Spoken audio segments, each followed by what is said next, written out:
Hello guys, for today's video papakita ko sa inyo yung pinapapagawa naming tabay. Dito guys, papakita ko sa inyo.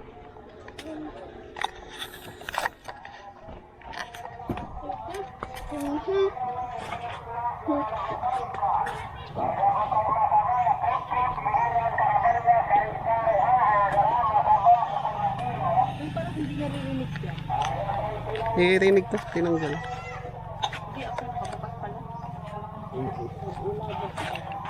Pakikita ko sa inyo guys yung ano namin, tangke.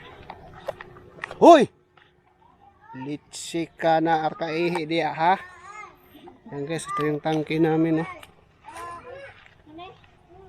Binilan pa namin ito ng filter, 4 na piraso. Okay. Yung tabay nito guys, malayo, 100 meters. Yung bahay namin, bahay kubo. Bali yung pinagtayuan namin ng tabay guys, sa lupa kina mama. Malayo, 100 meters. Gumastos pa kami ng hose na mahaba. Saka service wire na mahaba. 100 meters, 110 meters ata yung wiring niya. Ito pala ito.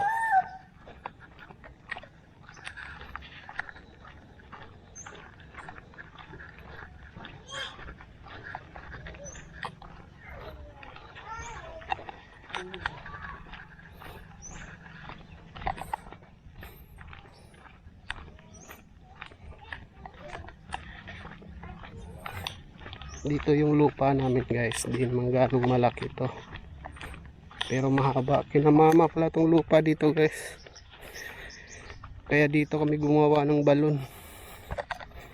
Mali lang yung paggagawa kasi sobrang alat.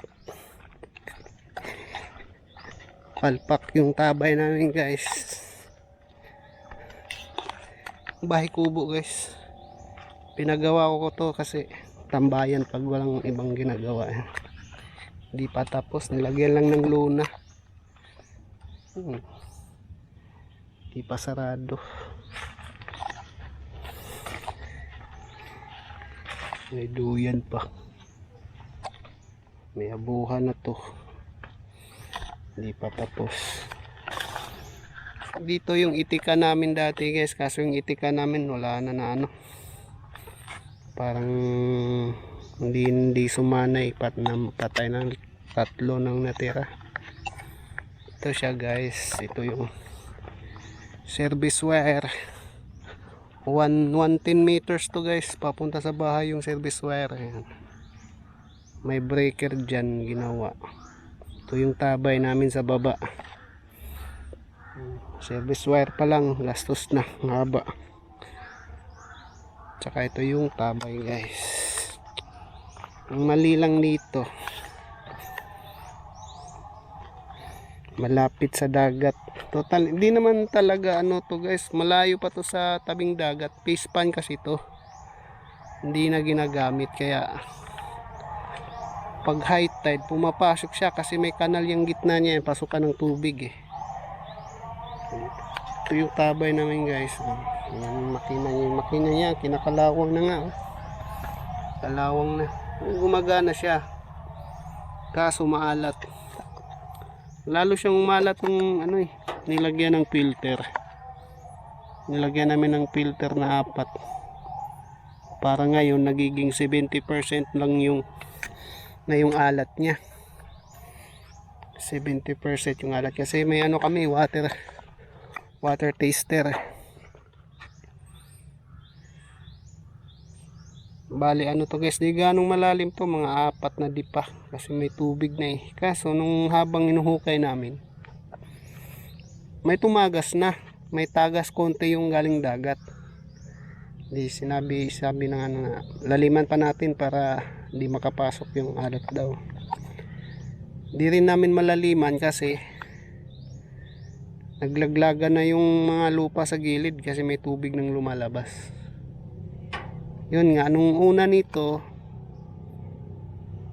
tinisting namin sa water taster, 25% lang yung alat niya. Di pa namin nalagyan ng filter. Nung nilagyan namin ng filter, nagiging 70% na lang, halos puro dagat na lang eh. Hindi ko alam. Hindi biro yung gasto nito guys. Kaya di kami mapakali ng asawa ko eh. Magpapahukay kami ulit kaysa ganito. Pero magagamit din naman to guys. Gagawa na lang kami ng ng baboy dito. Mag-aalaga ng baboy, di magamit yung tubig dito, tabay. Dito ko yung tinabay dati guys kasi may to dito, may tabay dito katabi ng lupa nila mama, luma. Bata pa ako dito kami nag-ano. Diyan kami naglalaba, naghuhugas. Bata pa ako. Kaya tinabi ko. Yun lang. Talpak. Maalat. Magagamit mo siya guys panghugas. Pero kung maghugas ka ng plato, kailangan banlawan mo na ng tubig tabang. Tapos pangbuhos ng CR. Yun lang guys. Yun. Parang nakakalungkot lang kasi nagpapagawa kami para maginhawa yung araw-araw namin sa tubig. Yun lang. Hindi na ako nag-iigib pero yung pangligo, panglaba, wala, hindi magagamit. Gumastos pa kami pero andyan na yan, wala nang magawa. Kaya bukas magpapahukay kami ulit guys. Ang asawa ko, papakyaw namin dito sa taas. Doon sa taas papakita ko sa inyo bukas guys. Itong bahay kubo namin, tinakpan lang ng luna. Ayan guys, salamat.